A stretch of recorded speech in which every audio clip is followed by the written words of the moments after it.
지아유, 오빠 파셨나요?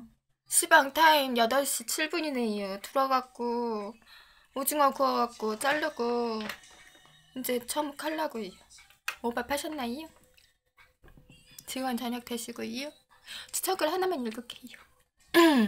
올리시님은요, 원마인드 라푼젤 언니고요. 스트레스 얼마나 알고 계세요?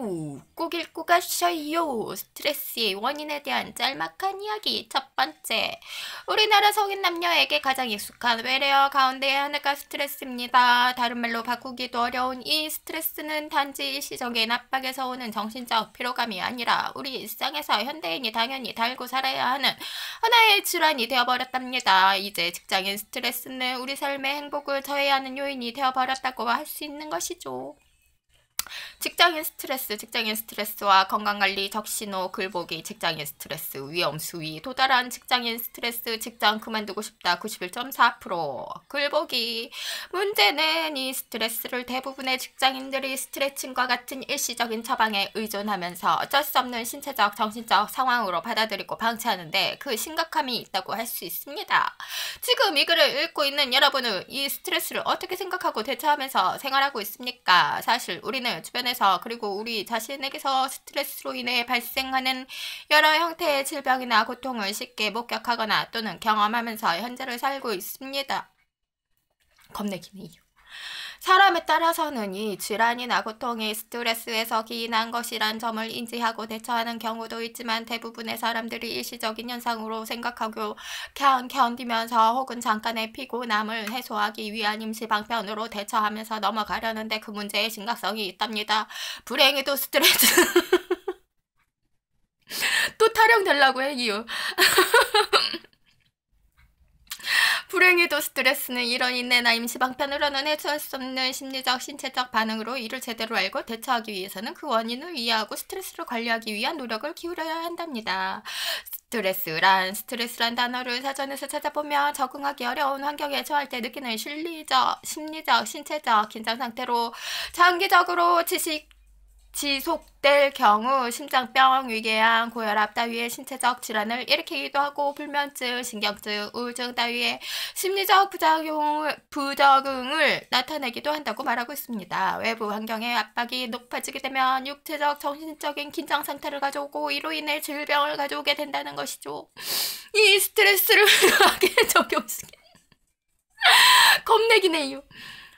이 스트레스를 의학에 적용시킨 학자들은 두 가지 생각해볼 이야기를 하는데요. 하나는 스트레스에는 개인의 발전을 이끌어낼 수 있는 좋은 스트레스와 질병을 유발할 수 있는 나쁜 스트레스가 있다는 생각했다는 것입니다. 사람이 만나게 되는 스트레스에는 당장에는 부담스럽더라도 적절하게 반응하고 대응한다면 개인의 발전을 가져올 수 있는 스트레스가 있다는 것입니다.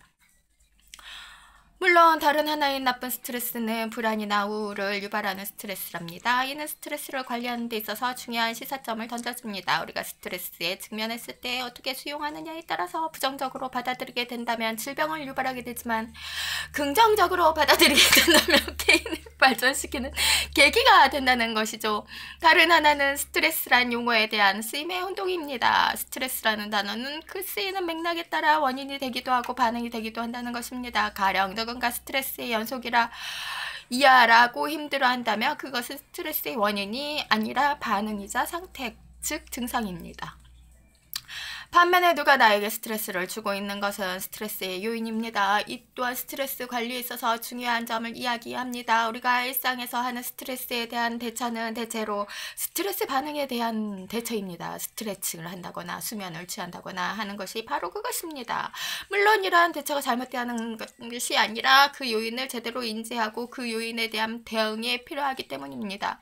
이러한 두 가지의 스트레스에 대한 중요한 이야기는 스트레스에 대처하는 과정을 좀 더 효과적으로 할 수 있는 방법을 제시합니다. 스트레스의 요인이 발생하게 되면 그 요인의 위협 정도에 대한 우선적인 평가를 할 필요가 있다고 할 수 있는 것이죠. 만일 그 요인이 긍정적인 결과를 가져오는 좋은 스트레스가 아니라 부정적인 상태를 유발할 수 있는 위협적인 요인으로 판단될 경우 그 위협과 위협에 따른 부정적인 감정을 처리하기 위한 대처 방안을 모색하는 과정을 거칠 수 있기 때문입니다. 수고하셨습니다. 긴 글 읽어주셔서 감사합니다. 요리 돼 있고요. 추천은 2개 돼 있네요. 진짜 고음내기네요, 이것도. 아까 낮에 그 뭐지? 그 얼렁인 분석론 그거랑 버금가게 기네요. 스트레스. 아, 스트레스 받쥬? 지가 더 받겠나요? 죄송해요. 엄니가 없어요. 퇴사 가셨어요. 그래갖고 오늘은 혼자 자야 돼요. 그래서 방문 열어놓고 자야 돼요. 좀에 무서워요. 근다고요. 즐거운 저녁 되시고요. 지는 추천글 또 읽을 거 있나 한번 쭉 보고서는 있으면 또 올게요. 없음 말고요. 지 맘이지.